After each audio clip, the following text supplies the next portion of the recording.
But hello, everybody, and welcome to the July 7th, 2021 full Pedestrian Advisory Committee meeting.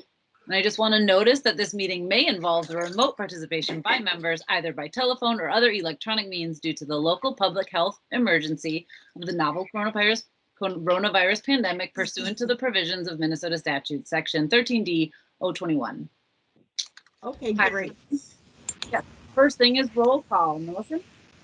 I'll call the roll, and just as a reminder to everyone, we have 3 new members today, and later on in the meeting, you 3 members won't be able to vote yet until you take your oath, but feel free to participate in discussions, and welcome to the panel. Aaron? Yes. Abigail? Here. Austin Holick? Austin, you can turn your mic off and say here. Okay, here. Hi. Barb? Here.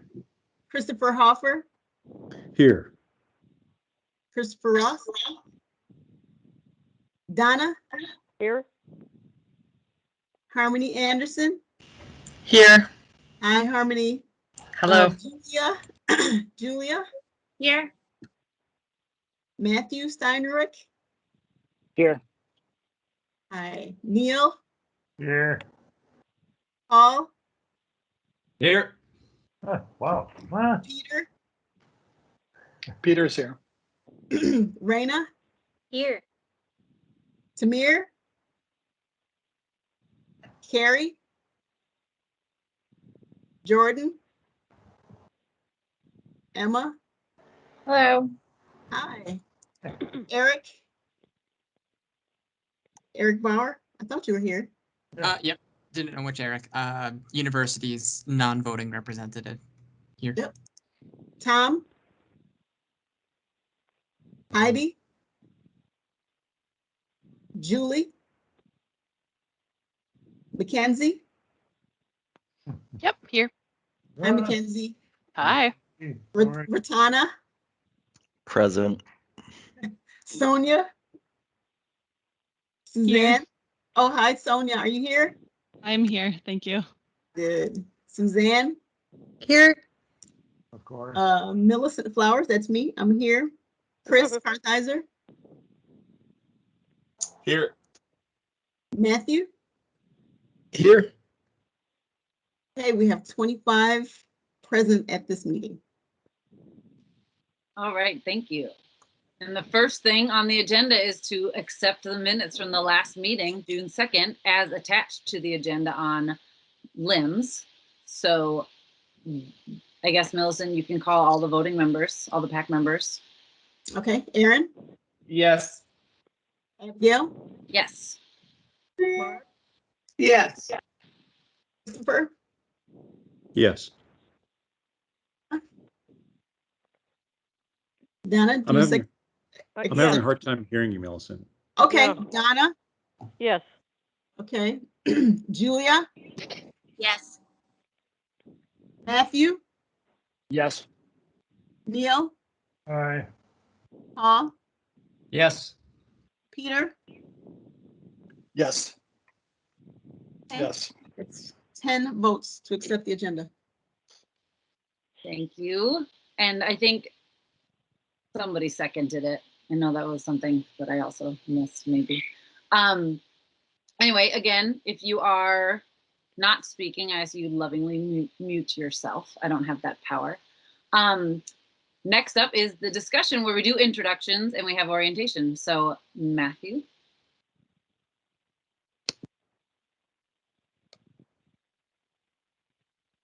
Yeah. Matthew, you're still muted. There's a lot going on.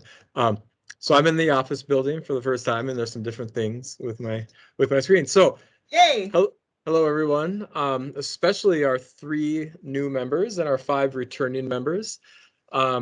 This is something that we do regularly when we have newly appointed membership. It's an opportunity to get to know each other a little bit, understand how the PAC works, and welcome new folks. And the orientation is sort of iterative, and a lot of it will be sort of learning as you go for the new members specifically. So I'm going to advance the slide. Over the next, I think probably hour, maybe a little less, we'll go over these items. We're going to have committee elections at the end of this process. Hopefully the introductions and some of the other items will give you a little bit of a chance to your final thoughts if you want to nominate yourself or others for different officers. So let's get into it with introductions. So the last time we did this, we found that lengthy introductions took a very long time and was hard to, I think, frankly, hard for everyone to follow and stay energized for. And so what we thought we would do is have the new members take plenty of time, as much as you want. That can be a lot or a little, but feel free to take time to introduce yourself and answer the questions on the screen, all of them or whichever one speaks to you. But what are you looking forward to most on the PAC? What would you like to help achieve? What brought you to the Pedestrian Advisory Committee? And then favorite or least favorite place to walk in Minneapolis and why? And then returning members, maybe just more of a traditional introduction, share your name, affiliation, whether you're an agency member or just an at-large PAC member. And we'll have plenty of opportunities for the new folks to get to know the returning members as we go as well. So if that sounds okay, I'm just going to go through the list just to make it easier for everybody. So how about let's start with phone number ending in, well, who is on the phone? Why don't you start? It'd be kind of a fun mystery. If you're a member. Donna? Yeah.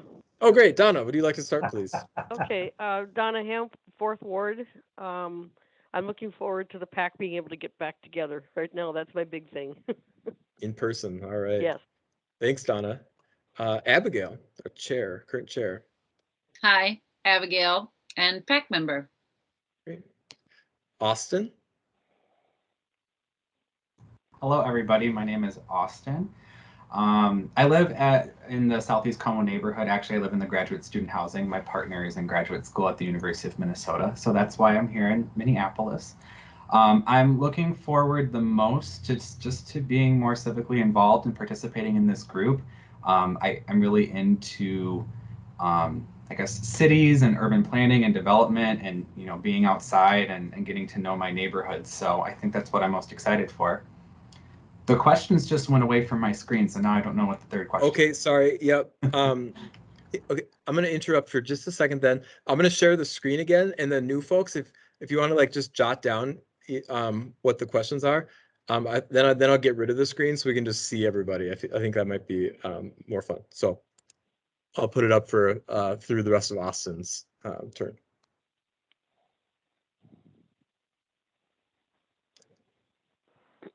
And Austin, you're muted. Yep, I have them jotted down now. So gotcha. Okay. Okay, cool. Yeah, I'm just looking forward to serving in civic involvement here. What brought me to the PAC is I actually got an email. I subscribed to the City of Minneapolis emails, and I saw something mentioned about this.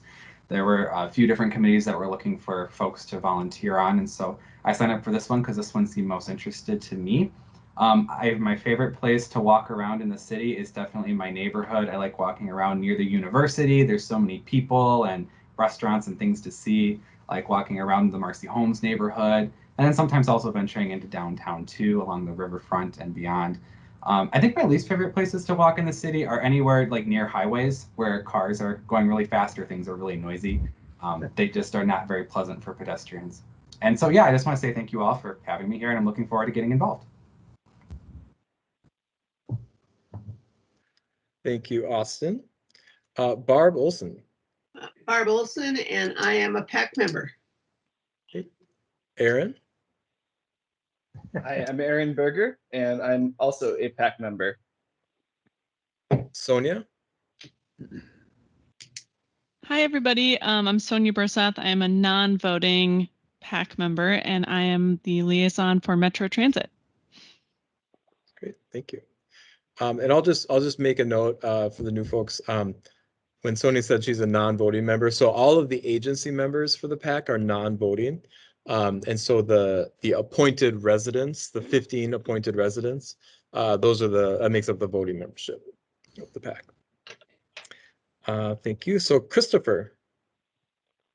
Yes, I'm Christopher Hofer, and I'm also a voting PAC member. All right. Emma.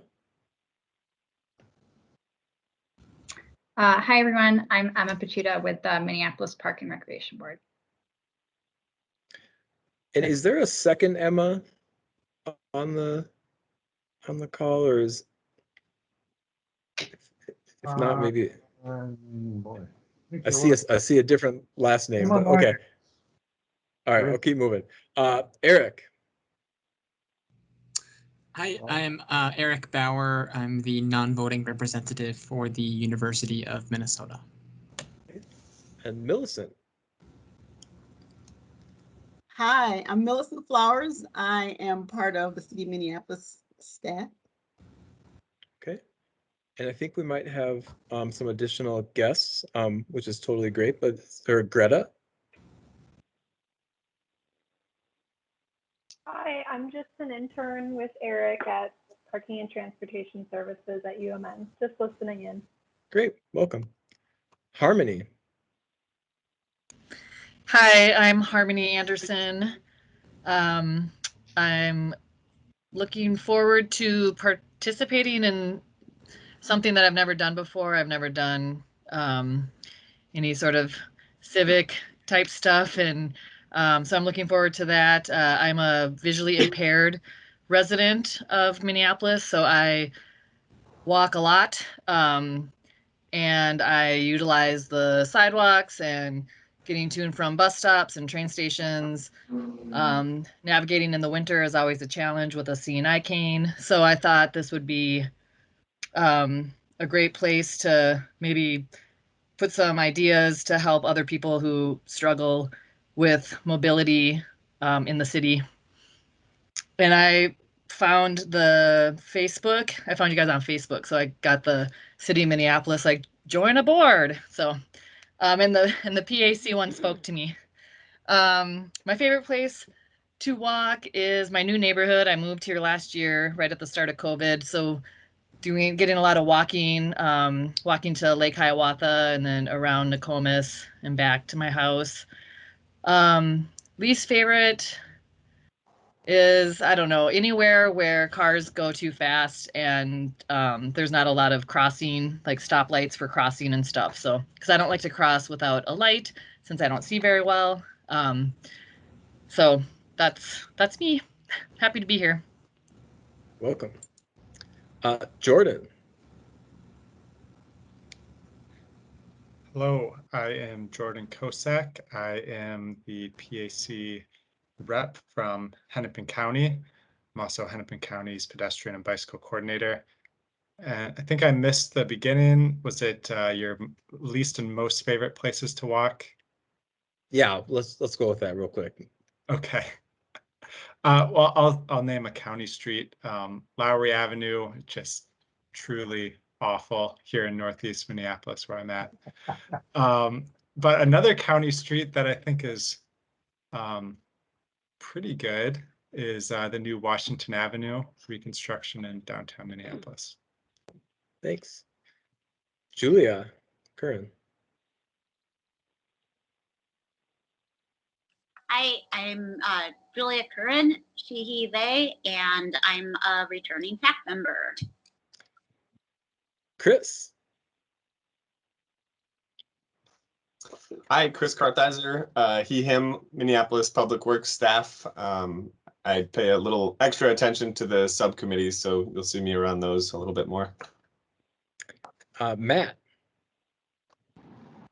Matt Steinruck, I'm a PAC member. Suzanne.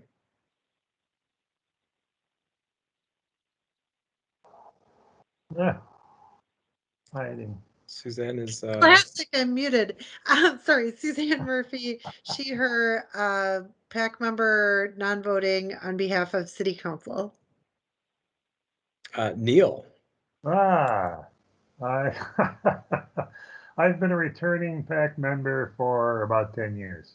And that's boy, I don't know what else. I live in Ward do I live in? 8, down by Floyd Square. And what else do I want to share about myself? Nothing, because that's enough. I'm a voting member. All right. Paul St. Martin. Hello, everybody. Paul St. Martin. I'm a PAC member. Peter Vader. Hi, Peter Vader, he, him, his, Ward 11 and PAC member. Raina. Hi, everybody. I'm Raina Urton. I'm one of the newbies, so I'll take a little bit more of your time.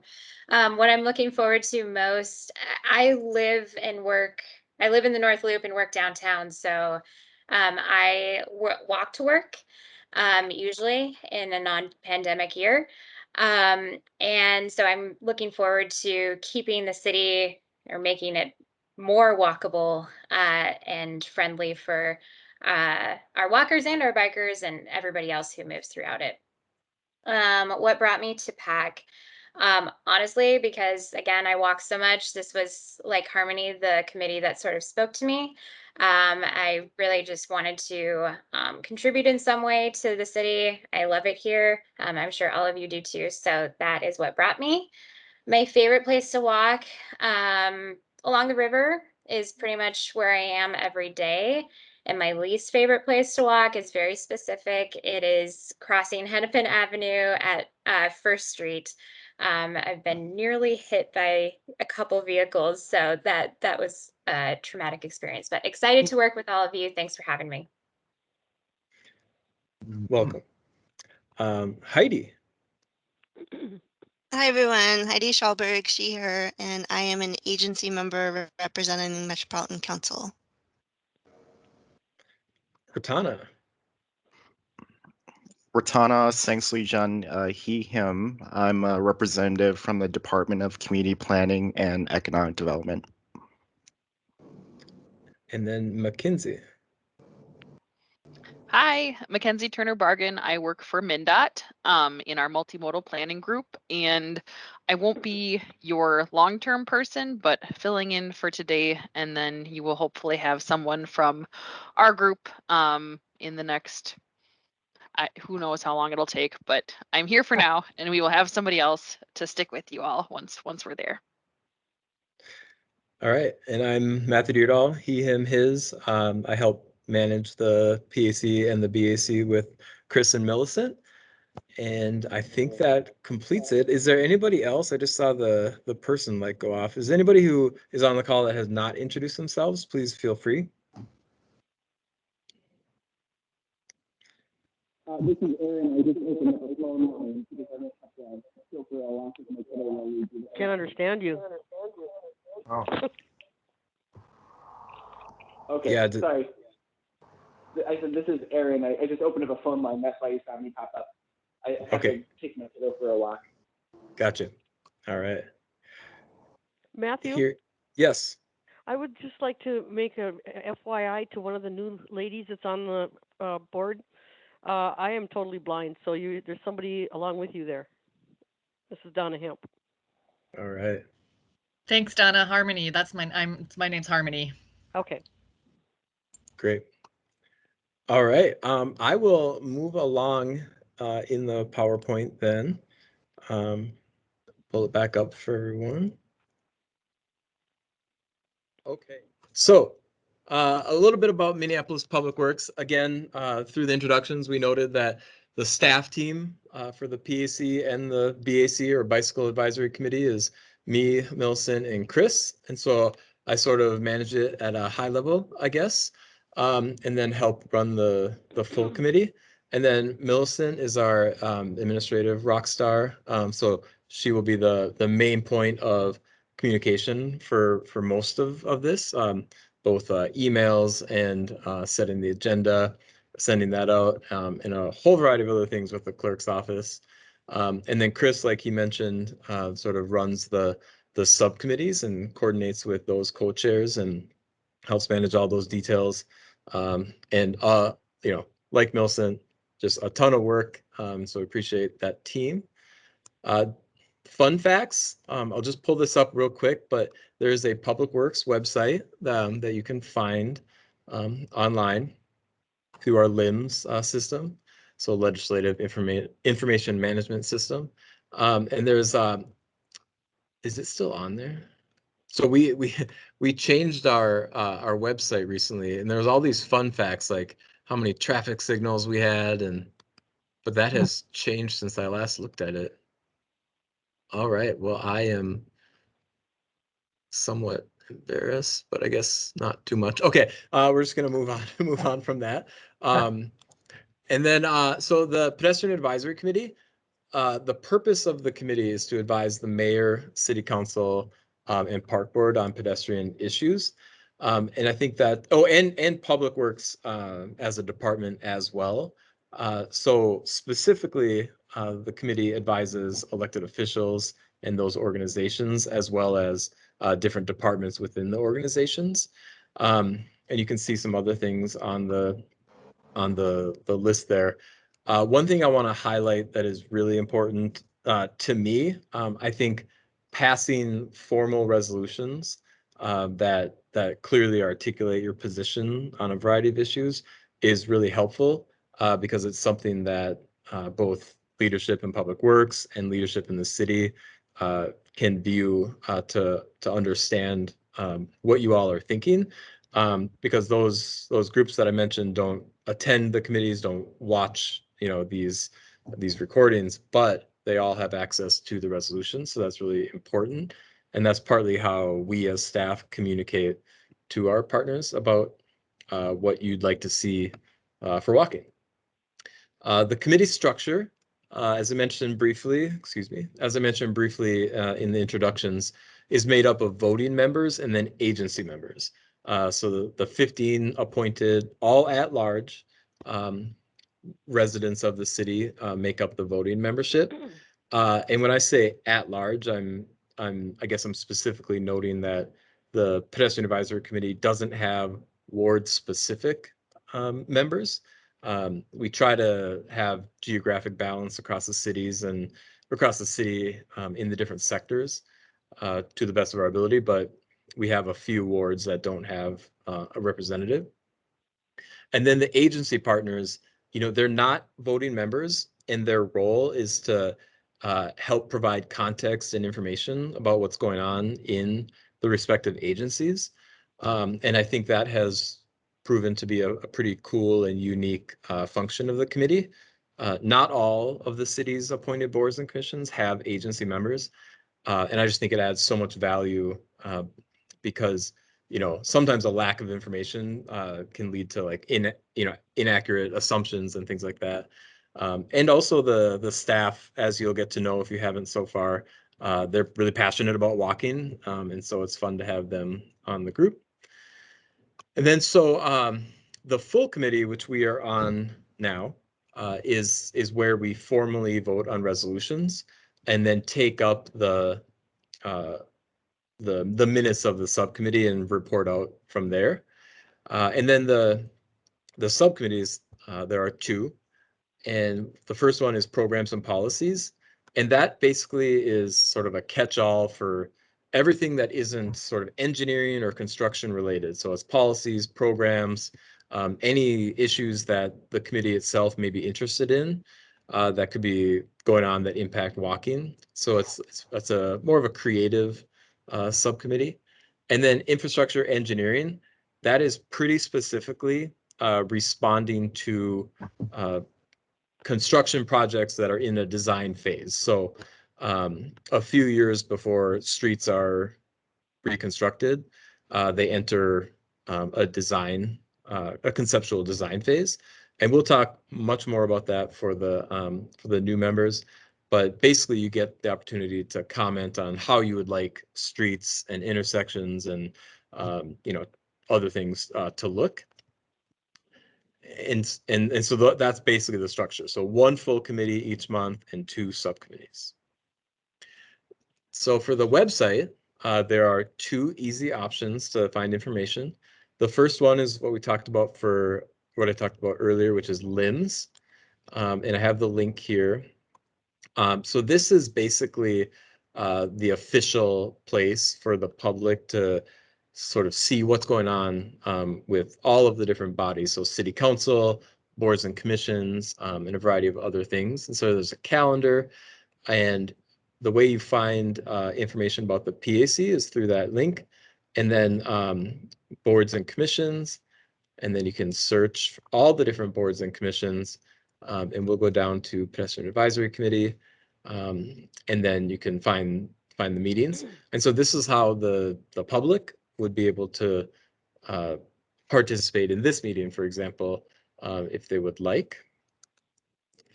And then another way is I just Google Minneapolis Pedestrian Advisory Committee, and then Public Works has its own Pedestrian Advisory Committee page that has some more information than is on LIMS.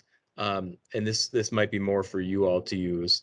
You can see if there's different openings. There's PAC bylaws that the committee has passed that just talk about the history, the membership, some other things that we've covered. So that's another option to find information. And then attendance expectations. I think I covered this with each of the new members, and this may be changing a little bit, but at the moment, we generally ask members to attend every full committee that they can, and then try to attend at least one of the 2 subcommittees. And of course, attendance is welcome at all 3 meetings. So just wanted to make that note. And then finally, we're going to start getting into the executive committee and then elections. So the executive committee is made up of these positions: chair, vice chair, secretary, and then co-chairs for each of the 2 subcommittees.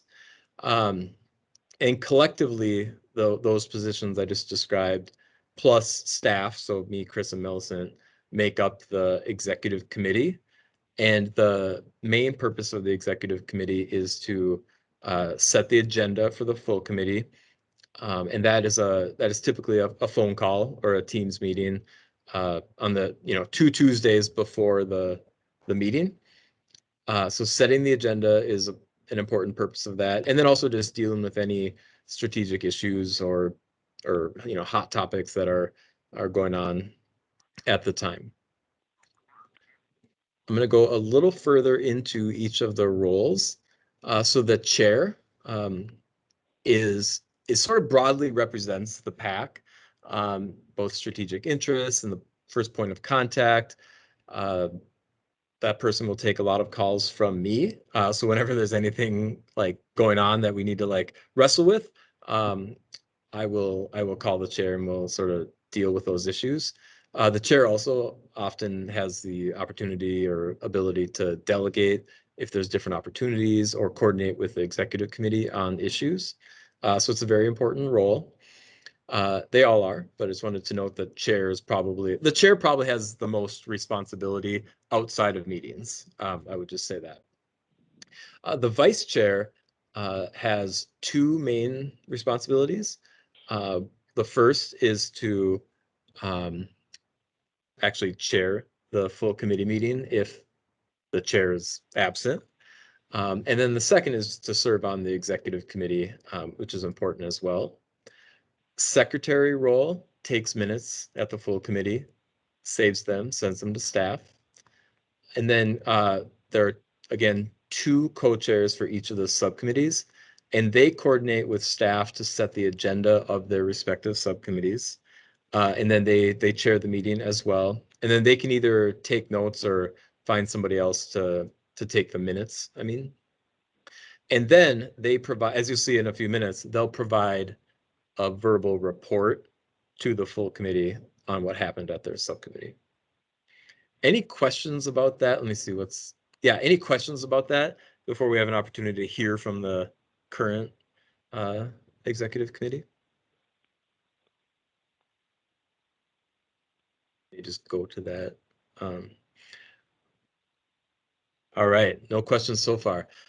So this is an opportunity then for the existing executive committee, so the chair, subcommittee chairs, Neil, our secretary, in our vice chair. Any extra thoughts or comments you want to say about your experience on the committee? Sure. Hi, I'm Abigail. I'm current chair. And Matthew, thank you for covering everything so well. I hope that was understood for everyone. And I would say that those web pages that Matthew highlighted, specifically the page that's the Public Works like PAC web page, is really helpful because you can actually go back and read all of our past resolutions for maybe like the last year. You used to have an archive where they were like 3 years, but LIMS is different and new. So that can be really helpful if you're new, so that you can kind of know like where we stand on certain topics, things that we've seen. And then hopefully you can make subcommittee meetings, but if you cannot, it's really helpful to, you know, peek at the agenda. And then also when you get the full committee meeting agenda, like take a look at it and read the minutes from the subcommittee meetings in case you weren't able to be there, in case you're interested in anything, just so that when it comes to resolution passing, you kind of feel in the know. Because there are some times that we don't have time to like fully report out, and what we do is just pass resolutions. I've been chair now for 2 years personally, and I love working with the exec committee. I love working with the full PAC. I do find that even though I like run the meetings here and I talk to Matthew a lot, the subcommittee chairs really do a lot of the work, and subcommittees is where the work gets done. So being, you know, an active participant in the subcommittee is extremely helpful. And then I would say if you have any questions, you can always email me. If you're a new member or a recently new member, you know, we got 3 new members in February. So if you have any questions or you want to get more involved, or you need anything, just feel free to email me, of course, or Matthew, and obviously other PAC members too, as well as the subcommittee chairs who are going to speak next. Thanks. Well, I'll go next. I'm Barb Olson, and I'm the co-chair of Infrastructure and Engineering. When I started in the PAC, I thought this would be the hardest committee for me, but I actually just love it. I love seeing about all the new projects, being able to hear the questions that PAC members ask and that I'm learning to ask, understanding what kinds of elements go into the design and what limitations there are. We express sometimes our frustrations that we have to work when we're building streets or redoing streets, or all the different engineering tasks that are presented to us. Oftentimes there are several people involved: Hennepin County, the Department of Transportation, the City of Minneapolis, Public Works, Hennepin, you know, lots of different people have viewpoints and have their own rules, and that can be really educational. I learn a lot, and I also get frustrated sometimes. So it's, I think it's really one of the most active meetings. We do a lot of work. We see a lot of information. Sometimes it's very packed, but it's been a really good experience for me. I really love that meeting, so. And I'm Aaron Berger. I'm Barb's co-chair, and I want to echo what she said about how much gets done at the Infrastructure and Engineering Subcommittee meeting. If you are interested in being a co-chair of the committee, I should say I'm not, because we're expecting a child in October, which is fantastic, but it was going to take up some of my time. And what I would say is, you know, if you are involved in co-chairing that committee, your co-chair will be your partner in everything. Super important. It's not possible for one person to be, you know, in charge of a committee. It's just too much for any person to handle. And so communication with the co-chair is very important. Preparation for the meeting is very important, because you may have 5 or 6 plans in front of you on any given day. And but if you can handle those things, it's super rewarding. That's all I have to say about that. I can give an overview of PNP. Peter and I are the co-chairs of that, and we have been for a couple of years. I love both of the subcommittees, so I don't want to sway you towards one or the other. But the nice thing about PNP is it's where we kind of look at some of the bigger patterns and bring in topics that we're sort of proactive in many ways while INE is reactive. And when we notice the same kinds of problems coming up on street design, we might take that to P&P to discuss if we should have something that really makes clear where our positions are. Some of the things that we go through are we do some of recruiting, talking about how to onboard new members, procedural things like helping agency presenters know what is important to share and getting things more standardized so we can have solid INE meetings. We bring forward patterns of problems, usually, sometimes solutions from IND.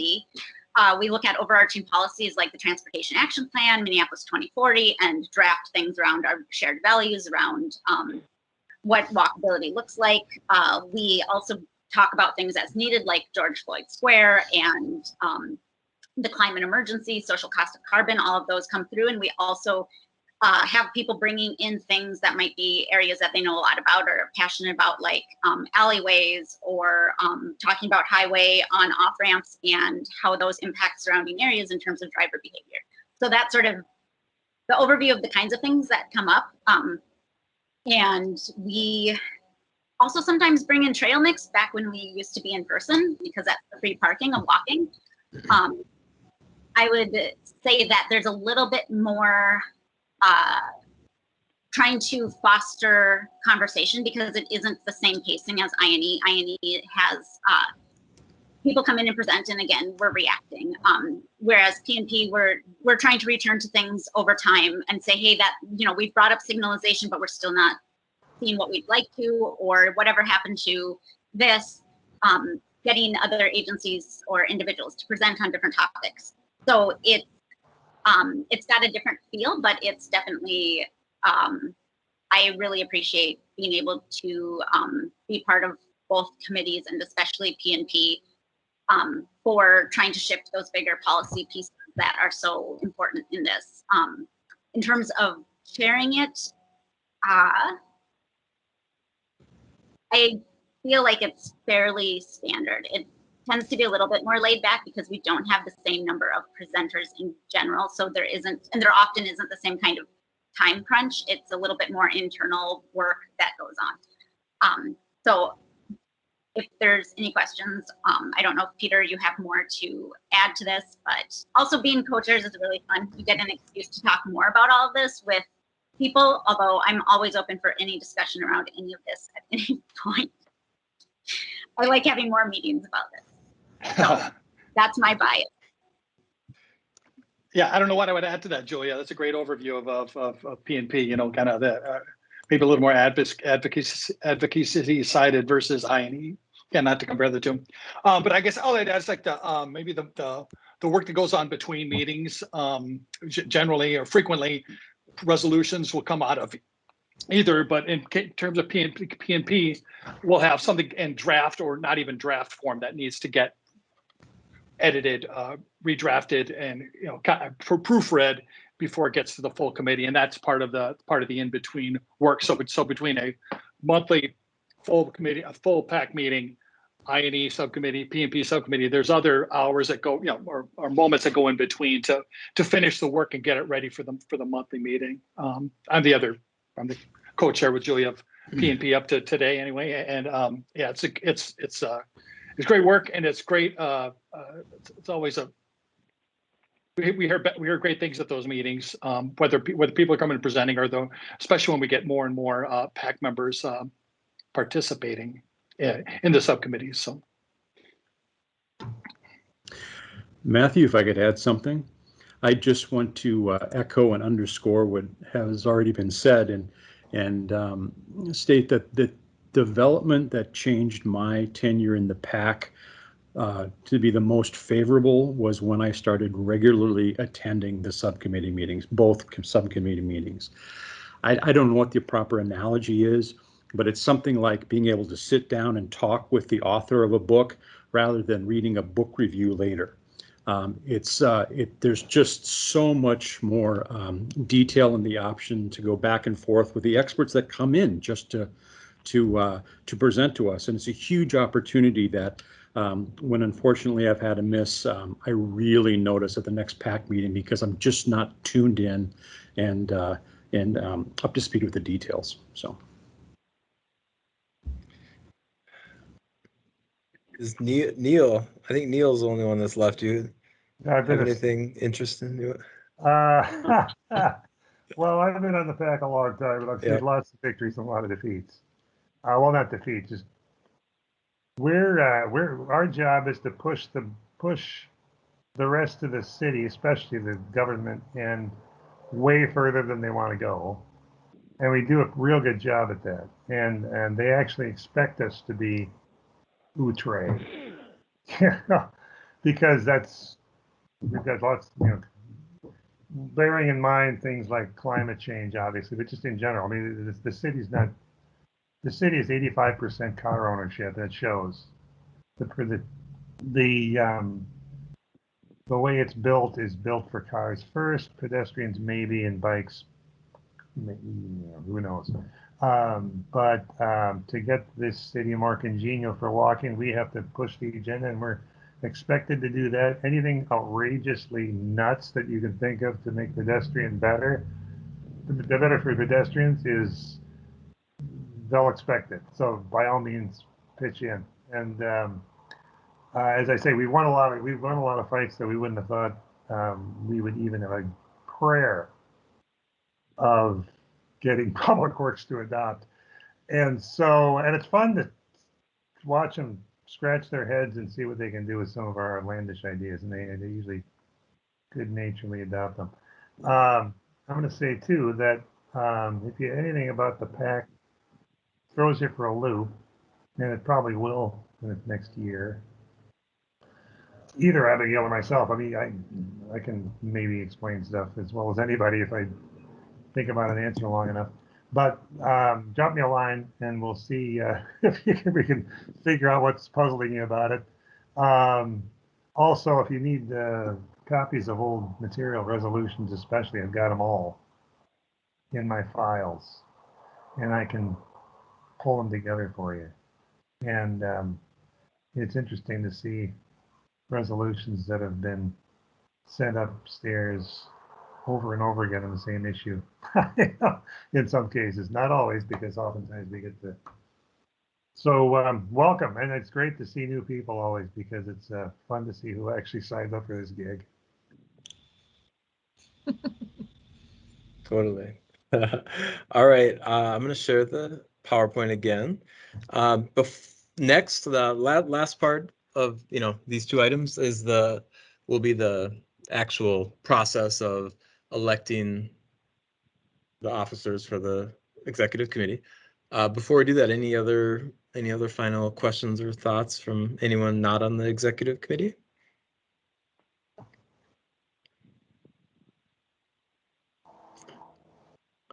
Alrighty, so I will kind of walk us through this process to start. What we're going to do here for the next little phase, this might take a little bit because we need roll call votes for each of these, but we're going to elect an executive committee. I'll do the chair to start, and then once we have a new chair elected, then we'll ask that chair with staff assistance if needed to run the rest of the elections.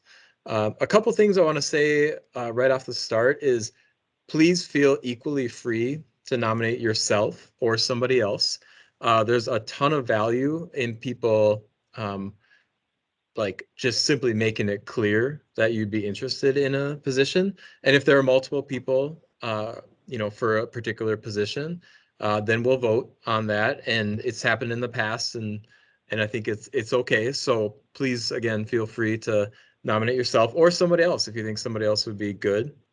And then also, I want to also equally encourage folks that if you do get nominated and you just simply aren't interested or available to serve in that capacity, also please let us know, because I think the group wants to know that as well. Let's see, is there anything else? I think that's all I have for now. So I'm gonna jump into this process. So why don't I go ahead and entertain nominations for the position of chair? And for the new folks, the way you would do that is simply say, I'd like to nominate, X person for the chair position. So, do we have a nomination? I nominate Abigail Johnson for chair. Second. Okay, we have a nomination and a second. And I'll just double check quick. Millicent, will you be tracking Yep, this? I'm tracking. Okay, very good. So we have a nomination and a second for Abigail for chair. At this time, I'll nominate or entertain nominations for anybody else for the chair. And I'll ask a couple times, as per, I think, guidance. Any other nominations for chair? Last chance. All right, so I will close nominations for chair. We have one person, Abigail, our current chair. We will go ahead and vote then. Millicent, will you please roll call? Okay, sorry. Aaron? I vote for Abigail. Abigail, can you vote for yourself? Yes. Yes. Yeah. Barb? Abigail. Christopher Hopper? Yes. Donna? Yes. Julia? Julia? Yes. Matthew Steinrich? Yes. Neil? Aye, for Abigail. Yes. Peter? Heck yes. Okay, we have 10 votes for Abigail as chair. Alrighty, well, congratulations, Abigail, on another term for for chair. Assuming you are, you have the materials. Were you comfortable taking over the rest? Yes. All right. Great. I'm going to try to follow Robert's Rules of Order as best as I can. So anyone please correct me if I really mess it up. I will now entertain nominations for vice chair.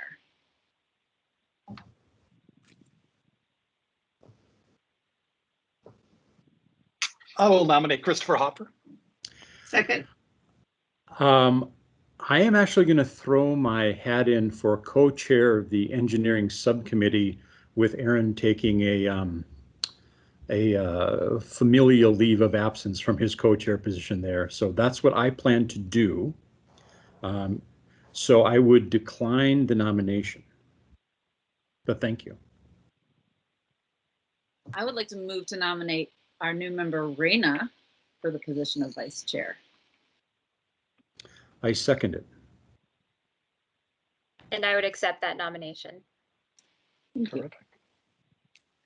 Anyone else to entertain nominations for vice chair? Going thrice. All right, we now have a motion and a second for Raina Urton. I hope I pronounced that right. You did, you nailed it. Great, I'll now close nominations for vice chair, and we'll follow with a simple voice vote. Okay. Aaron? Yes. Gail? Yes. Barbara? Yes. Hopper? Yes. Donna? Yes. Julia? Yes. Matthew? Yes. Neil? Aye. Paul? Yes. Peter? Yes. I have 10 votes for Raina as the new vice chair.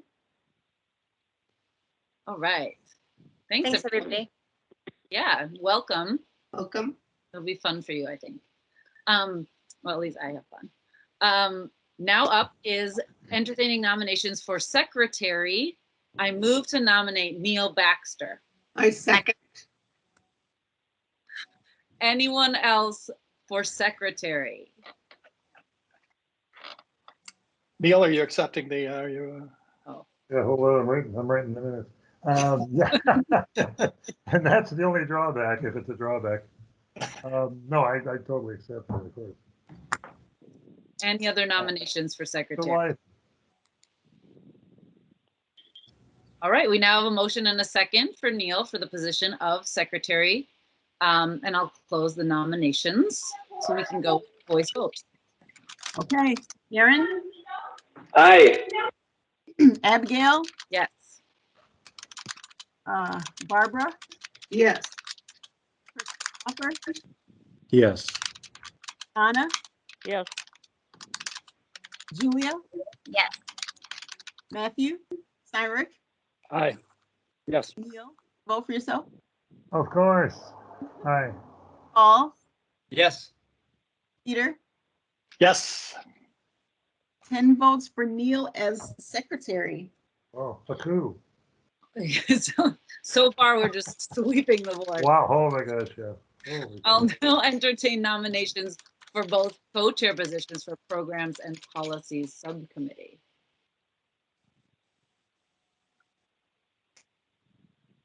I'd like to nominate Peter. Second. I Did second. you say Peter, Julia? Indeed. Okay. Second that. I'd like to nominate Julia. I second that. I'd like to nominate Christopher Hoffer. Again, I'm going to respectfully decline because I'm going to throw my hat in for the engineering subcommittee, the I&E subcommittee. Gotcha. Thank you, though. I like it. We're all in support. Okay, we now have a motion and a second for both Julia Curran and Peter Vader for the positions of co-chairs. Do we have any other nominations for the Programs and Policies Subcommittee co-chairs? All right, with that, we can do a simple voice vote for both, I assume? Okay. So this is for both Peter and Julia for the PNP subcommittee? Aaron? Wait a minute, which one would be co-chair or chair and which one would be? It's Oh, co-chair, so it's the same level. Oh, Not okay. higher. Good question though, Donna. Yeah, thanks for clarifying. Okay, we'll start the vote. Aaron? Yes to both. Okay. Abigail? Yes and yes. Barb? Yes, yes. Hoffer? Yes. Donna? Yes. Julia? Aye. Matthew Steinrich? Yes for both. Great. Neil? Aye to both. Paul? Yes. Peter? Yes and yes. We have 10 votes for both Peter and Julia to share the PNP subcommittee. Lovely. Thank you. All right, now on to the one we've all been waiting for, co-chairs of the Engineering Subcommittee. We'll now entertain nominations for both co-chair seats. I nominate Chris. Yeah, I'll Hall. nominate Christopher Hoffer. Second. All right. I nominate my, oh, Go, Aaron, this is for you, absolutely. I nominate my friend Barbara Olson. Second that. All right, we now have Barb and Christopher Hofer motioned and second for the positions of co-chairs. Any other nominations? All right, now we'll close nominations and put it to a voice vote. All right. Aaron? Yes to both. Yes to both. Abigail? Yes and yes. Barb? Yes to both. All right. Chris? Yes to both. Donna? Yes. Julia? Aye. Matthew? Yes. Neil? Aye to both. Paul? Yes. And Peter? Yes to both. Wonderful. 10 votes for yes to both Christopher and Barbara for the INE. All right. Exciting stuff. But we're not done yet. So now that we've had elections, welcome everybody. Next up are the subcommittee reports, especially if you're new, you know, you kind of get a glimpse of what happened in the subcommittees over June. So this will kind of be fun for you to kind of see what we did, as well as we're going to be passing motions. I know some of the new members, you haven't done your oath yet, so you can't vote. And because we're here, instead of just voice votes, we have to do roll call votes. And so again, to remind everybody, you have the option of saying yes or aye, no or nay, or you can abstain. So those are your three options for voting based on Robert's Rules of Order. And just wanted to cover that. And we don't really follow it very closely, but we try to just make sure everybody knows that's how that works. We do our best to follow the rules of order or whatever. So next up are the Infrastructure and Engineering Subcommittee report. Okay. Well, I will give that.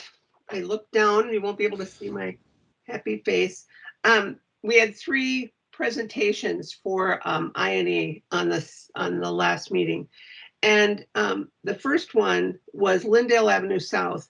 They were putting medians on 25th Avenue and 27th Avenue. And this, one thing I will tell you is things come to us at various percentage-wise in terms of their design and readiness to build. And this particular one was at 30%. So it means we probably won't see them again unless there's some major change once in a while. Very rarely they come back, but generally at 30%, that's the last time we see them. And we talked, this project will include ADA compliant ramps, enhanced lighting, RRFBs at all 4 quadrants, standard striping. It will stop about, we'll add stops bars 20 feet back from crossing, which is also where buses will stop, and they'll be adding visual space for people trying to cross. There were a lot of questions. This is a really unsafe area. It has been a really unsafe area on Lyndale Avenue because cars go really fast and there weren't any reasonable, easy ways to cross. It isn't a signalized crossing. So we had a lot of questions. Some of the questions were, where would the RRFBs be? And there will be 6 at each, different flashing beacons at each intersection. So each intersection will have 6 flashing beacons. We also talked a little bit about the median cuts, like how will bikes cross, and they will be going through the pedestrian walkway when they come to the medians rather than going into the street. So they'll use the pedestrian walkway. We had a little concern about that, but that is, according to the presentation, a standard thing. They also had previously met with the BAC, and the BAC had some similar questions about actuated buttons, push buttons and crossing. Bicyclists will be able to cross on the marked crosswalk. That's what I said. I'm trying to think if there were any other questions. I think that's about it. I think we were pleased with the fact that there are medians there because it will make it a little bit safer. But one of the things that we continue to ask them to do is to revisit reducing it to from 4 to 3 travel lanes, and also doing some more work on reducing speeds. Minneapolis has set 25 miles per hour on many, many streets, and we would certainly like to see that on Lyndale. We do have a resolution. And Abigail, do you want me to read the resolution now? Okay, here it is. Okay. Yep. The Pedestrian Advisory Committee supports the proposed medians on Lyndale Avenue South at West 25th and West and 27th Streets to partially ameliorate risks to pedestrians crossing this wide, fast street. We ask that a solution be added to alert right-turning vehicles from side streets to the presence of sidewalk users to their right. Adding medians to Lyndale Avenue South is a stopgap measure that must not delay or impede the 4 to 3 travel lane conversion called for by the PAC and many others. We further call on Minneapolis and Hennepin County to establish and use the authority to design county roads at the citywide design speed of not more than 25 miles per hour. are we wanting to vote when we're all done? I think we have one more resolution, or do we want to vote on individual resolutions? That's a good question. I know Matthew has clerk's office opinions, right? If we are feeling like they'll all be fairly non-controversial in terms of you all, yeah, take them as one. Okay. So Barb, if I second this one, if anybody has any edits, they could do them now. Then we'll do the report on the rest, and then we'll vote them all through. Okay. So you seconded. No, anybody who has any edits can certainly offer them now. Yes, I have a suggestion. So the last sentence says we further call on Minneapolis and Hennepin County to establish and use the authority to design county roads at the citywide design speed. That's great, but we'd also should recommend that they should post the speed at 25 miles an hour also, because design speed and the posted speed is different. So the posted speed is the sign on the street saying the speed limit. Great. Good add, Paul. So how do you want to say that?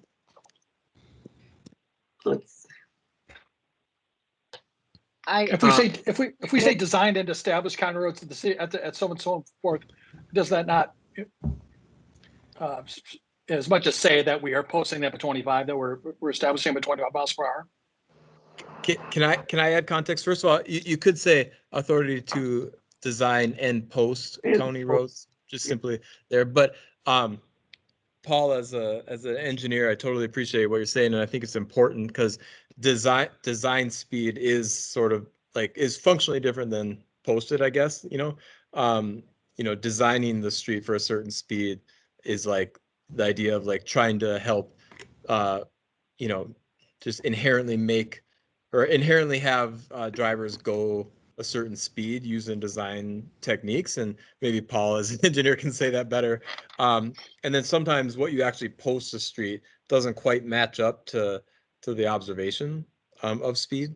I don't know if you can say that better, Paul, but they are different things. Right. Yeah, Matthew, you're pretty much right on. So yeah, design speed is what the engineer or the designing authority is using to design the road, but the posted speed is a separate number, or that a street can be designed for 30 miles an hour but posted for 25 miles an hour, for example. So we should make it clear we want both the design and the posted speed to be 25 miles an hour. Does the addition of to design and post county roads at the citywide design speed of that's confusing to restate that, I think. I'd remove the word design altogether. We don't care about the design speed. We care about the speed of the cars. The speed limit of the road. I'm asserting that if it's subject to anyone's point. My understanding is that the design speed is what matters the most, and that there's sometimes restrictions in being able to design for roads where the speed would be lower than the posted speed.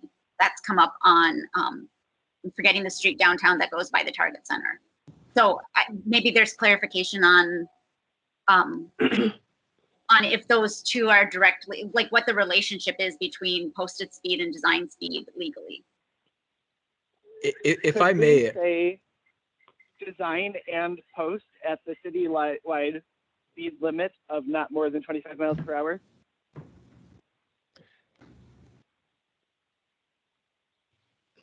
I like that, Aaron. Can you repeat it slower for Millicent? Design and post at the citywide speed limit of not more than 25 miles per hour. Just the word limit between speed and of.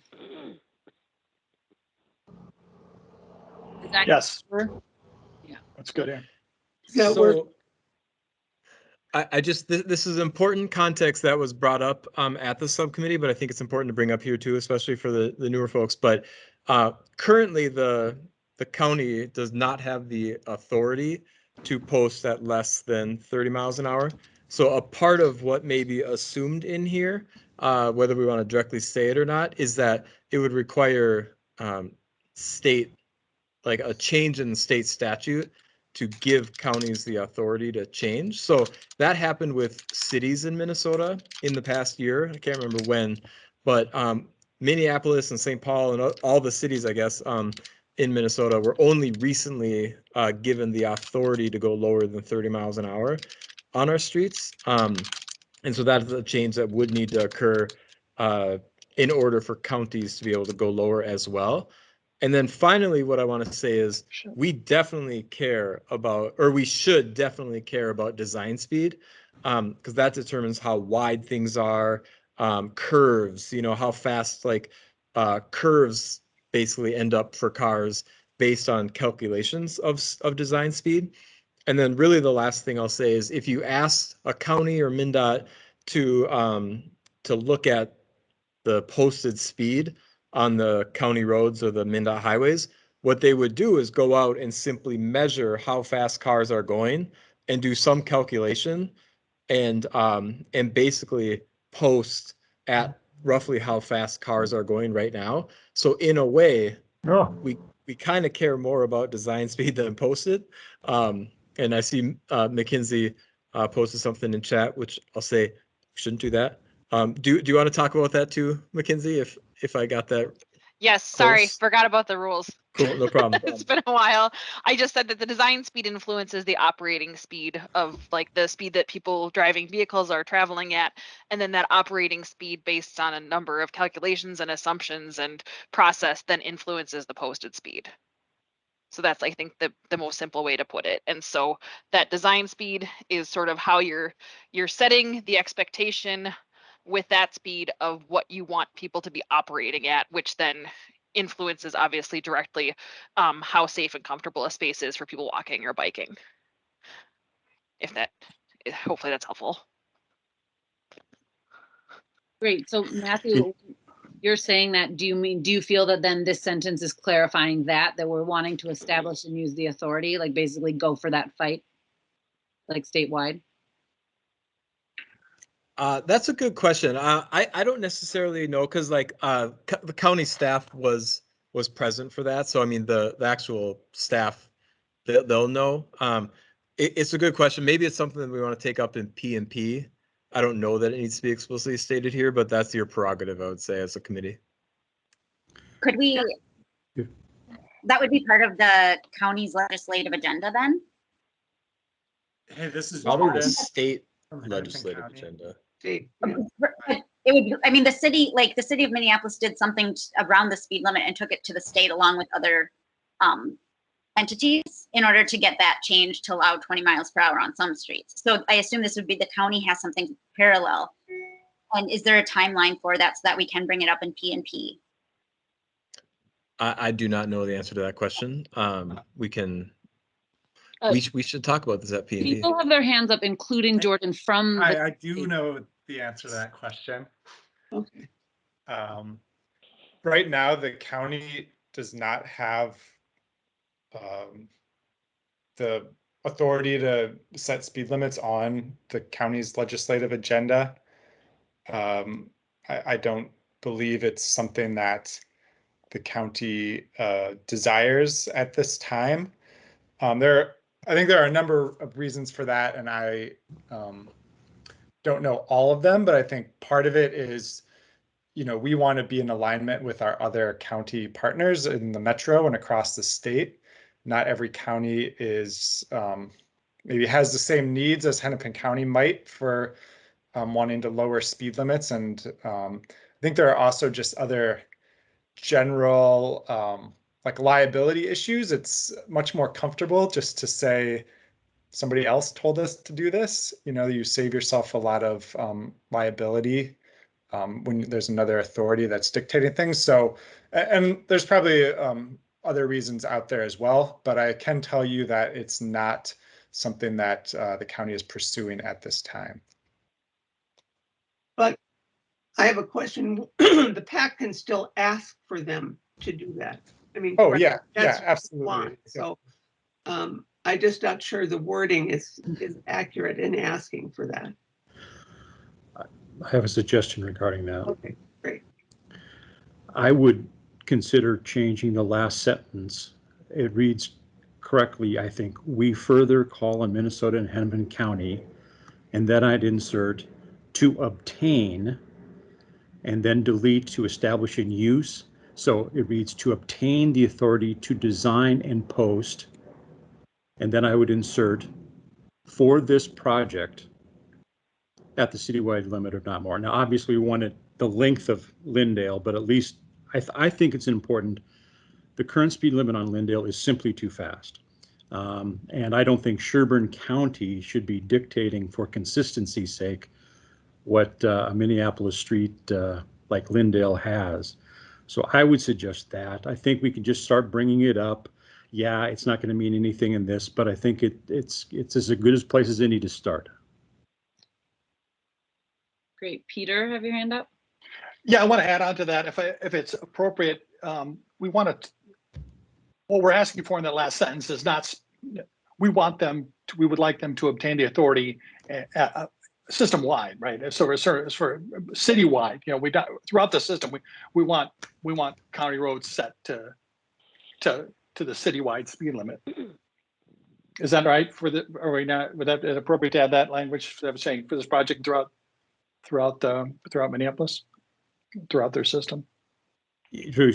For this project and throughout. I think if we just don't talk about specifics in that way, we might be at the best line, and then we can talk in P&P about creating something specifically around that. The only reason I would say to add something about throughout is that we are talking, the resolution is for this specific project, and we're not talking about, if we're using this sentence to talk outside the project, I think we should say so. We could say so. Mm. My intent when drafting the language was to be, to establish the general authority, because it comes up over and over again when we have conversations with state or county engineers. So if we changed it to Minneapolis and Hennepin County to obtain the general authority to design and post, and then get rid of for this project at the citywide speed limit. And then again, it's kind of vague and it's just kind of there that we're like, hey, maybe let's take up this fight.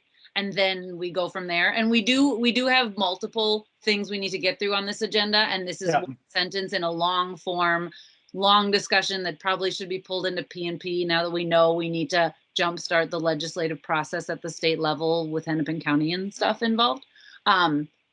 Are we okay with this particular resolution as it is, given the two hands just went up? And again, we have multiple things to get through at this thing.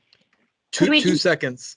Oh, sorry, Julia, real quick, 2 seconds. The reason that I like this addition is sometimes like it shows that you all know that the county doesn't have that authority, and that's really helpful because they might just bring that up. Be like, well, we don't even have the authority. It's like, well, we know that. We should change it. I'd like it to be 20 miles an hour. I don't think community corridors should be subject to more dangerous driving than other places. Since that's what it is in the rest of the city with the state change, can we do 20 miles an hour? Well, Lindale would probably fall under the same thing that Hennepin falls under, which is 25 miles per hour. And like, let's not convolute the fight we're having. You know what I mean? I'm just wondering if we should just pick up. I mean, the state request would be for us to be able to set our own lower maximum speed limits. So I assume that could be 20 if that's shifted for counties to be able to do. Just that way it's uniform for streets across the city. It isn't creating more dangerous streets on bus routes and where people live. We are just calling it the citywide speed limit of not more than, and that technically is 25 miles per hour. So, I mean, unless we're changing the entire wording of that sentence to design at post at a new citywide speed limit of 20 miles per hour, then like that's another discussion. The citywide is 20 miles per hour, except, as I understand it, except for on community corridors where it's higher because of the. Which is why here the speed limit of not more than is what Lindale falls in that bucket. Why couldn't we do 20 if that's what the speed limit is on most streets within the city now? So that's a uniform. I think that we should want to pick one fight at a time. Yeah, that's what I was trying to say. But I do agree with you, Julia. It shouldn't be more than 20, but I'm wondering if we should try to pick one more than one. I'll see. I know we have time limits. Okay. I would just suggest in that last sentence to eliminate on Minneapolis, because Minneapolis has already done the work along with other cities. So we're just asking Hennepin County to make those changes. Concur. So just call on Hennepin County. Yeah, call on. Oh, sure. Okay. Any other changes, or can we vote on this? Let's read that over, the last paragraph we got. Harmony. So how does it look? I think it looks, we further call on Hennepin County to obtain the general authority to design and post at the citywide speed limit of not more than 25 miles per hour. Oh, yeah.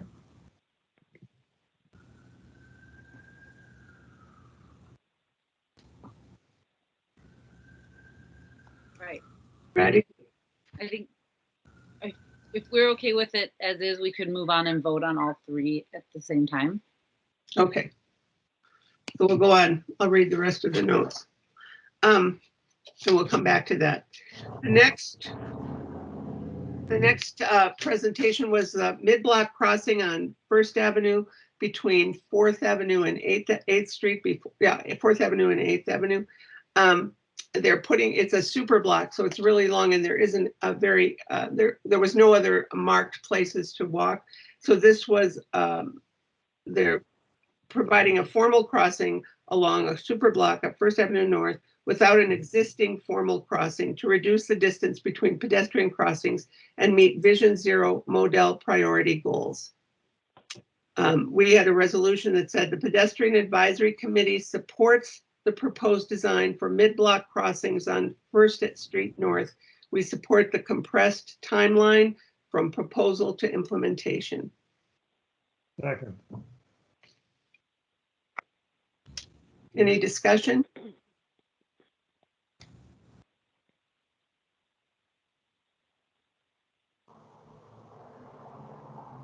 If not, I'll go along to the next item. The final presentation at INE this past meeting was University 4th and 4th Bikeway. It's at 15 to 30%. One of the issues that came up for this particular street is that it's 3 lanes of traffic. And there were two possible things that we could vote on, Plan A and Plan B. The PAC decided to support Plan A because it had a 2-way bike lane on University Avenue, but we didn't support the whole project at all, partly because of the 3 lanes of traffic. One-way traffic, one going one way on University and the other way on 4th. And we were very concerned. 3 lanes of traffic, first of all, makes the street very wide. It also allows traffic to go very fast. And it's such a good area for pedestrian and bike activity. The university is a perfect setting for people to be walking and biking and not having to deal with speeding cars. So I'll read the resolution that we came up with. It's fairly clear on why we had some differences. The Pedestrian Advisory Committee prefers option A, that was the option with the 2-way bikeway on University Avenue, but does not approve either option. The decision to maintain 3 travel lanes in each direction, contrary to PAC and Minneapolis staff recommendation, uses right-of-way that could be reallocated for innovative pedestrian and bike solutions. This decision is not suitable for a dense and walkable urban corridor. However, given the alternatives, a 2-way protected bikeway reduces the need for bicyclists to cross multiple highly traveled streets to travel west. The city of Minneapolis should withhold municipal consent for any design with 3 travel lanes. Any discussion? Second. Matthew? Just a small thing that I think we brought up before and the committee generally agrees with, but would you be okay saying does not support either option instead of approve? Mm. And the reason I say that is that the PAC doesn't technically approve or deny things. Yeah. It's like, so, okay. I think that would, I would agree with that. And if you wanted it stronger, you could be like, you could use the word opposed, but yeah. Okay. Anybody want to use oppose, or are we okay with does not support? How about we think these options stink? No, sorry. Yeah, well, yeah. We could get down and dirty. I like the Not implied to get back to the drawing board message of does not support either option. Okay. Okay. Any other discussion?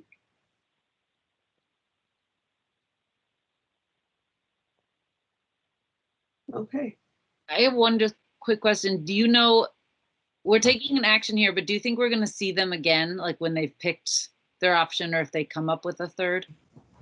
They weren't clear about that. They're at between 15 and 30%. I kind of doubt we will see them, but I don't know. Matthew, do you have an idea if they'll be coming back?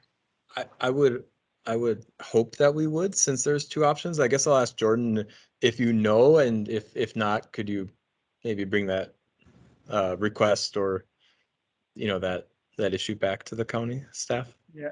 Yeah, I don't know 100%, but I will say I also run Hennepin County's Active Transportation Committee. That's a brand new committee name. I think I mentioned this last time. It just changed. So now it used to be the BAC. Now both biking, walking, and rolling are now all under one committee at Hennepin County. Anyway, the same project came to that committee, and my understanding at that meeting and my request to the project managers is that they do come back once they've selected one of those options. So I will carry that forward. And I think if they come to the Hennepin committee, they should also be coming to the Minneapolis ones. So. Great. Thank you, Jordan.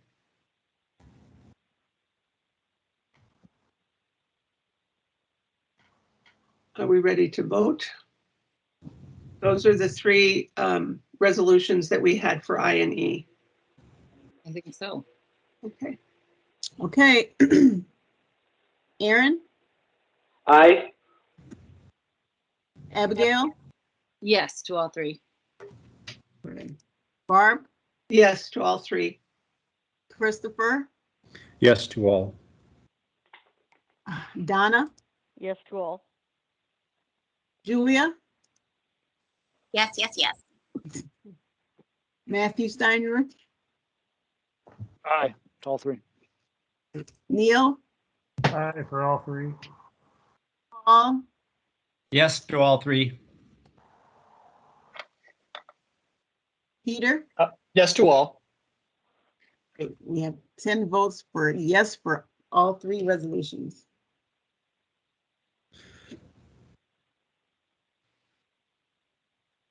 All right. Oh, we had, you know what? We had one last presentation. I'm just looking down. Lindale Avenue North medians that Chris Kartheiser presented. So I'll read about that. There is no resolution for that, however. This project touches 7 intersections along between 22nd Avenue North and 40th Avenue North in Minneapolis. This is a project update. The design vehicle applied to the design required a few changes to the curb radii and widened travel lane to the north and south. Also had to offset the crossing a bit to accommodate median noses. Juliet Curran asked the question, what design vehicle did they use? And they used a single unit 30-foot truck, a UPS truck. Turning movement speeds are not very fast. These all have stop signs on cross streets, and the adjustments are due to turns from side streets onto Lindale. I don't think Chris wanted a resolution at that time. I think you'll be back. Is that right, Chris? You'll be back with this? No, this was actually, I had already done a 30%. You all gave a resolution. There was just, I know the group likes to hear about changes post 30%, so came to report back. So that's it. That's what we did. Thank you. It was 3 weeks ago. You forget stuff. Very clear. Yeah. It feels longer. And no, it does. It really does. Yeah, we've had a nice little vacation in there too. So, All right, so next up is Programs and Policies Subcommittee report. I'm taking that. Hello, all. This is Programs and Policies report for our meeting in June. We have one resolution we'll get to. In the meantime, there are a couple things you already covered. New member orientation has been dispensed with. Quorum, we had a quorum discussion that has been tabled for a moment. There's some, the issue is the city clerk defining the number of, or describing the number of people who need to be at a subcommittee, members who need to be assigned and then appear at the meetings for it to be an official meeting. This is still all being worked out. This is for quorum purposes. And we'll have more on that since we didn't have Matthew at the last meeting for the next one. The next thing was new member orientation. I think we've covered that. New traffic signs on sidewalks. I brought that, and I talked about bringing a resolution. I'm not satisfied that we're at a point for a resolution because we're not sure yet. The issue being temporary signs placed during our road construction season that end up interfering with people using the sidewalk. Signs that are too large that belong in a traffic lane are placed on the sidewalk for whatever reason. Anyway, so we begin the discussion of like, why are they, what are the rules? Are there rules? I'm not talking necessarily about official sidewalk closings where there's fees and permits and all that stuff. We're talking about the advance notice advisory signs, construction ahead, lane closed ahead, this kind of thing that end up in the way of people using the sidewalk. I'm hoping to get some instead of a resolution where I could just be saying, or where we could just be saying, obey the rules that are there. I'd like to have some more discussion at PNP. Perhaps a relevant public works person talk about the rules and the remedies for that kind of thing. Election of officers was the next topic, and that has been covered today. And so finally, we will get to the update from George Floyd Square, which has a resolution that has been worked on since the Programs and Policy Subcommittee meeting. This is in response to the movement on the part of the city to move cars, return cars, motor vehicles to that intersection, and their approach. We have we learned that per the press conference, there's it's all in the minutes, but there's a 3-month temporary arrangement is what's described as condition now, or the condition that they intended to leave it when the barriers were removed on June 3rd. The situation right now is a very dangerous, confused street, and we wrote a resolution to address that and to direct back to the city and to City Council and the City and Public Works. And I'm going to go ahead and read that resolution, and that is for George Floyd Square. And the resolution reads as follows: the Pedestrian Advisory Committee believes that the city, along with Public Works, acted in opposition to its policies when it removed the barriers at the memorial at 38th and Chicago in order to open the street to through traffic. Opening the street to traffic without including any safe pedestrian spaces is asking for a pedestrian injury by a moving car. The current design of the intersection with the memorial does not allow people to safely move or engage with this historic place. This action defeats the policies of Complete Streets and Vision Zero, specifically to establish and respect public spaces. Next item: vibrant pedestrian community spaces are what both the Transportation Action Plan and Minneapolis 2040 point to as the future of our public spaces. Removing a community space in this way is antithetical to how the city and Public Works should operate based on its policies and our collective future as a city. We close. There are many ways to bring safety, harmony, revenue, and beauty to this place that has been a healing gathering space for so many. We are disheartened with our colleagues at Public Works for going along with this plan, and we hope to see a reversal of this decision soon, with investment given to the community in ways that are not dangerously car-centric and that honor the history and significance of this place for the future. Second. Thank you, Neil. We have discussion of this of our resolution.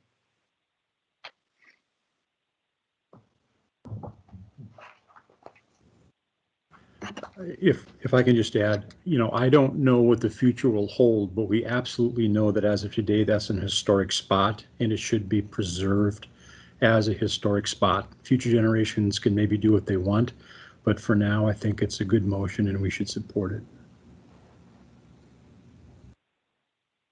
Thank you, Christopher. Julia? Thanks.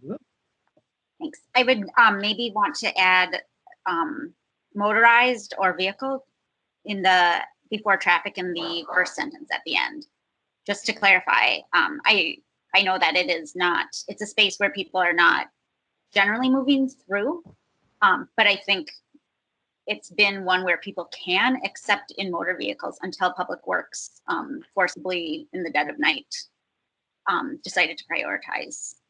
So to take the word out, take the word through out? No. And return, make it motor vehicle traffic? Just to add motor vehicle, because Okay. we're also in movement and traffic. Where exactly is this? I'm sorry. Sorry, the first paragraph, the second to last word. So after through, maybe just motor vehicle traffic.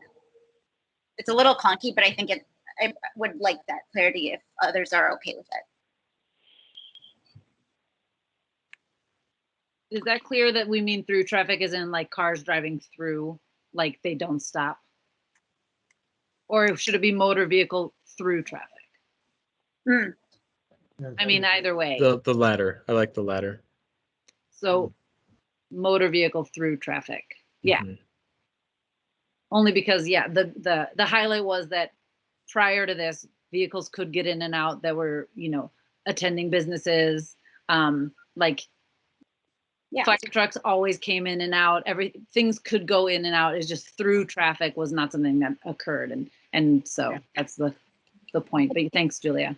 I think if we change it to THRU, that might make it clear which form of through it is. But is that how we do it? It's not. My brain is not. No, it's spelled For some reason, that does visually feel right. I don't know. A drive through has to ruin the language by shortening words. Okay. Yeah. It's the same stuff. I don't care. I love it. I look at it now. That's bogus 20th century stuff. Am I going to put that in? Is it yes or no? Yeah, the last paragraph where the sentence where it talks about we are just disheartened with our colleagues at Public Works for going along with this plan. With my knowledge of working for a city, Public Works reports to the mayor, so I'm sure the mayor ordered them to go ahead and do that work. So I hate to slam Public Works folks for taking orders from the mayor and going ahead and doing that.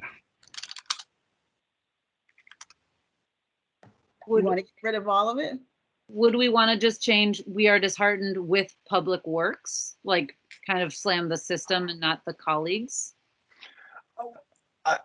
We're disheartened with the actions, and in my opinion, we are disheartened with the actions. We don't really know enough to really point out anybody in particular for it. So, and if we don't point about it, the buck stops at the mayor, I think. Yeah. By the actions of Public Works. So just, we are disheartened by this action? Is that? Something to that effect. Yeah. I think the ongoing actions is a little clear because the engagement they did is part of the problem. The continued, it isn't a one-time and done thing that they're doing. So, sorry, Millicent here. We are disheartened by the ongoing actions of Public Works, and then remove the rest up to the comma. And then I just asked Paul, does that feel less like slamming like particular people and more just that, the chain of command was just run through to the mayor? Or, How about we add the ongoing actions of the city and Public Works? okay. Yeah, thanks, Paul. Yeah. Good. because as we are the pedestrian advisory committee, I think the goal of this was to highlight that the city has policies for transportation, and this was an action like against those policies. And so I think you're right. And it wasn't, Public Works doesn't get to like decide that when the mayor gets to decide. So. Right. Sonia's got her hand up. Yeah, thank you. I don't know if it would be helpful to call out whether transit is included or not. I just was reading this and wondering that myself. So I think what we know right now is one, buses still don't go through. So the 5 and the 23 don't go through because there are still like pinch points, I guess. That's what you'd say, Neil, right? There's still pinch points and so the bus doesn't go through. And I don't know, because what we think we know so far is that right now this was like a 3-month plan, and then there'll be like changes slowly. This was just like stage 1 of a phased plan. And we don't know, it's so opaque that we don't know the other phases of the plan. So actually I have no idea what's going to happen or what Metro Transit is doing. So. Gotcha. Okay. Yeah, I know those 2 buses are still detoured, as I understand. Oh, yeah. But just whether transit is included as like a through motorized vehicle, or if there's another way to imagine transit moving through that space, I don't know. But just a question I was thinking about. That's a big ball of wax. You could add the word private before motor vehicle through traffic. Oh, okay. Chef's kiss. Yeah. Because I understand what you're saying, and like you know, Sonia, and I don't know that, like, I'm wondering if the PAC is like, you know, ready to comment on the transit aspect or not, you know. Sure, but sure. Yeah, but it's a good point. It's too bad we don't have a grid where we could just have another street 1/10 of a mile east or west to, you know, paved or something that we could put buses on. And Sonia, if you ever hear of like Metro Transit's stance on the reroute, and like that it's been going for a year, and what level of complaints have they gotten, and how has ridership changed, and like, you know, we'd love to know that info if you do have any of it. So anytime you're interested in having yourself or a colleague come and talk, and also just give our general Metro Transit update, we would welcome that. That is, thank you for that invitation. I will do a little research and see if maybe Steve wants to come join. But at a high level, I know the detour like adds minutes, as most detours do, which translates just into dollars into operating costs. I actually don't know if like riders have been complaining or prefer the detour, so I will find out more. Right. Do you have any idea when they're going to stop the masking on the buses? I don't. As I understand, that's a federal requirement that's required on like buses, trains, and airplanes. The memo we saw today from Metro Transit included said through September. I don't know if that's final, but it would be at least into September. Oh, gotcha. Thanks, Peter. Yeah, the message on the buses is pretty funny, because it does say it's a federal mandate, which means great. Good old Congress has to unpass it, which will never happen because they don't ride our buses. But it sounds like they're proposing that that the federal government mandates detours on all Metro Transit lines, which is not what they're saying. But there's so damn many of them. Yeah. That seems like a federal mandate somehow. Thanks, Neil. Harmony has their hand up. I just want to say I'm a bus rider and I actually live on 38th. So I ride the 23. I don't mind the detour, by the way, but the 5, I noticed the other day when we were driving around, they are already starting to work on that rapid transit line that's going to be running through. So I don't know how they would fit the detour in with that. So my guess is that that is going to be open to bus traffic, because that 5 goes right down Chicago. Mm-hmm. Right, that would be the D line. And I think, at least for right now, the construction, like Metro Transit's project had paused the D line station that was planned at 38th in Chicago just until community visioning and community consensus was a little more clear. So I know other stations along the line are proceeding with construction, but that one is not. Say, Sonia, here's a suggestion, which you can take or leave, of course, but I would prefer for the buses that only people who take the bus were asked their opinion about the bus. For the obvious reason that the 85% of the people in the city who drive, of course, don't give a damn one way or the other, if you see what I mean. Only when they get stuck behind a bus that has a stop for people. Exactly. They love the bus when they have to wait for the driver to put a wheelchair on, for instance. But it would be great. There's been all kinds of surveys in the neighborhood, and I know from talking to my fellow activists at 30th Floyd Square, I'm literally the only one who hasn't had who wants to see buses going through there, and I'm literally the only activist who rides the bus. Not a coincidence. Yeah. And it's important as hell. And I'm sure Harmony will agree with me that it's not an option for those of us who need the bus to say, oh, you just walk 4 blocks out of your way. Oh, really? When was the last time anybody in a car walked 4 blocks out of their way? To get to Imagine, which sorry to interrupt. House. Imagine on a wheelchair or using a CNI cane or something and having to navigate 4 blocks. Right. You can't navigate out of the way. So 3 inches in the winter anyway. To navigate 4 blocks all year. Yep.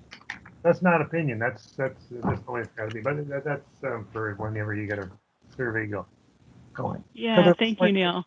It'll completely disjoint the results if people who don't take transit aren't at least pointed out as not doing them. Good point. Are we ready to vote on this? Yeah, I was just going to say if we got any more discussion related to the resolution itself. If we're complete with that, I would like to see if we're ready to vote on it. Looks like no hands are in evidence, so I will ask Millicent to call the roll for a vote, please. Okay, Aaron, are you gonna vote? Okay, Abigail? Yes. Barb? Yes. Christopher Hoffer, are you still here? Yeah, I am. I just didn't hear you. Sorry. Yes. Okay. Donna? Yes. Julia?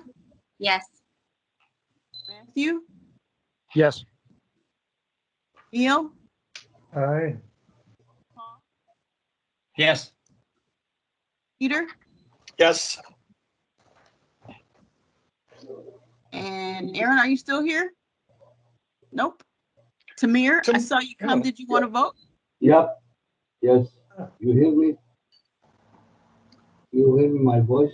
Yes, I can hear you, Tamir. Yeah. Yep. I say yes. Good to see you, Tamir. Thank you. Okay, so with Tamir and without Aaron, we still have 10 votes.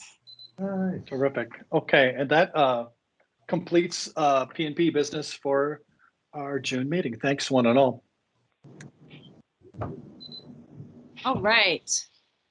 So 2 packed meetings last month. Next up then is announcements. If anyone has anything they want to bring forward just to mention or anything going on that they've heard of that impacts walking or anything of note. Matthew.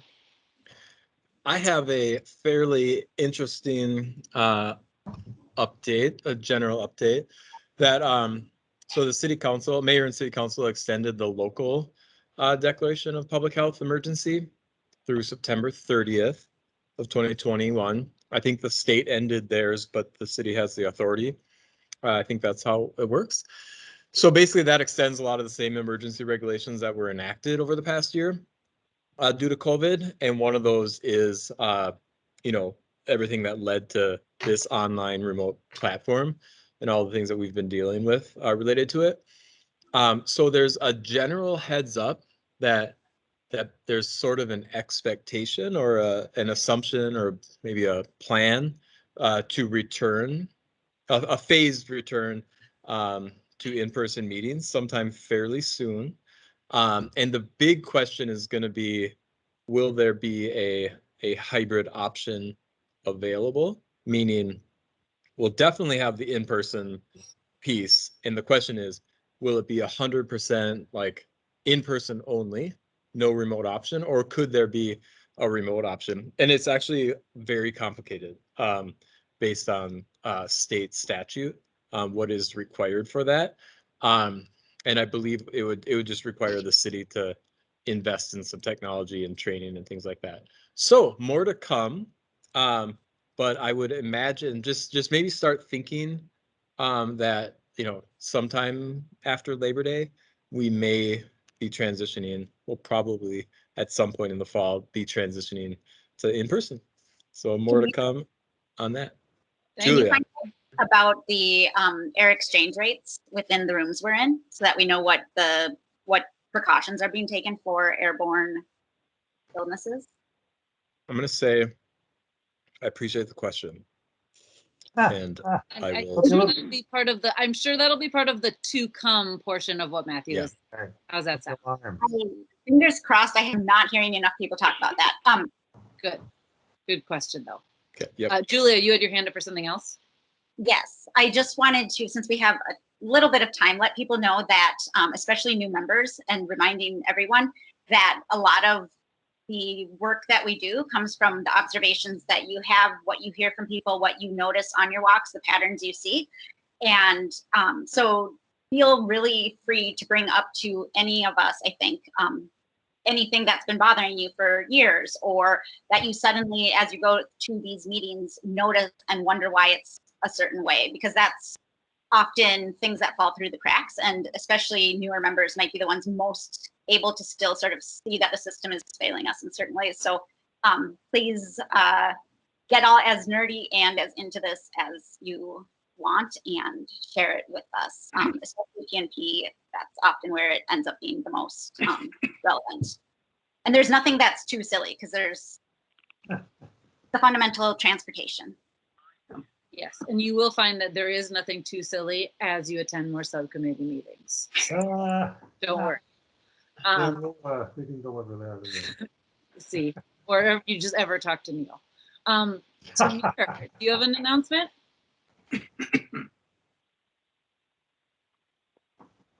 Tamir? Yeah, you hear me now? Yes, hi. Hi, all of you, I said, thank you. This is the first time that I got the meeting. We are suffering a lot of things about the pandemic, and finally we kept everything.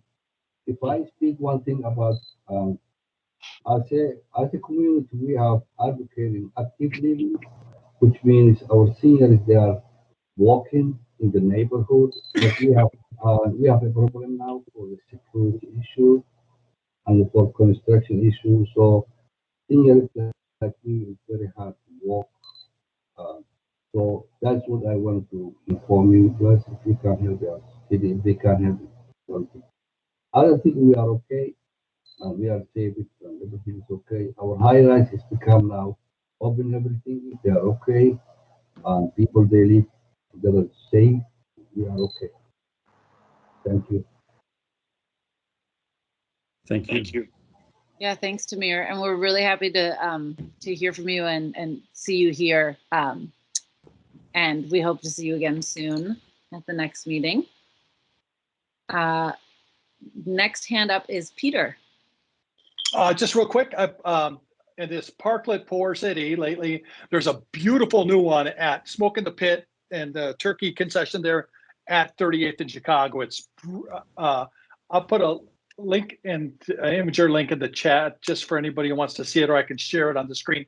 But it looks great. It looks virtually like permanent. It's with seating, tables for people eating there. When there was a temporary one a few years ago, it was great. Yeah, so good to see that.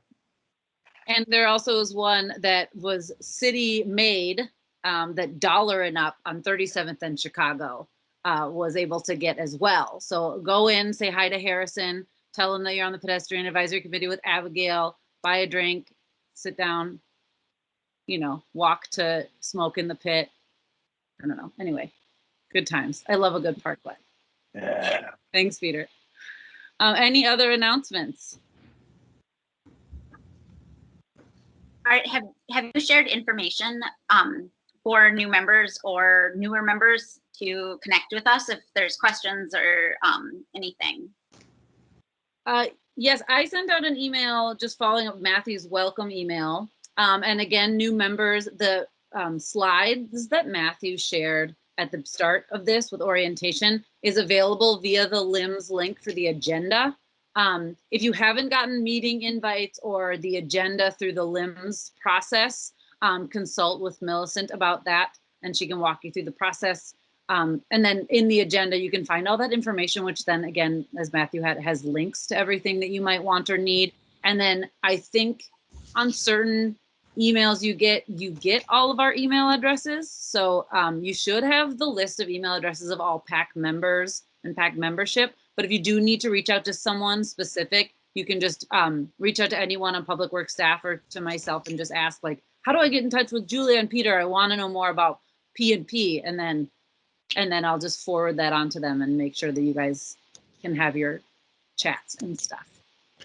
So. I'll note I'm also planning on sending a few more links to the 3 new folks. There's a bit of a, you know, drinking from a fire hose thing that I wanted to avoid, so sort of like easing in, but you know, things like the transportation action plan and complete streets policy and, you know, the city's comprehensive plan and things like that. Yeah.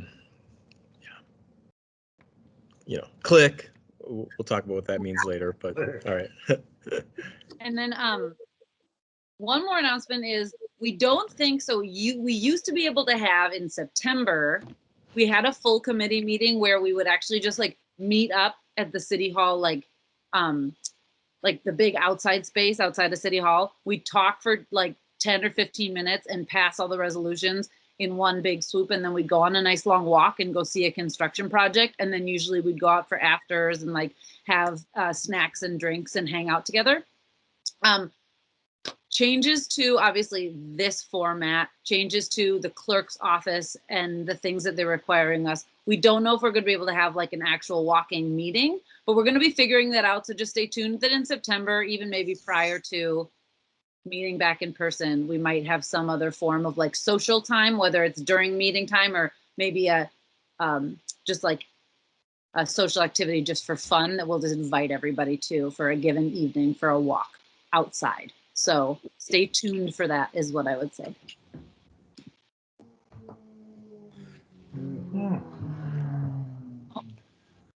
I move to adjourn. Yeah, with that sound of a car, I move to adjourn. All right. Thanks, everybody. Good one, everybody. Great. Bye, Thanks, everyone. Nice to meet you. Bye.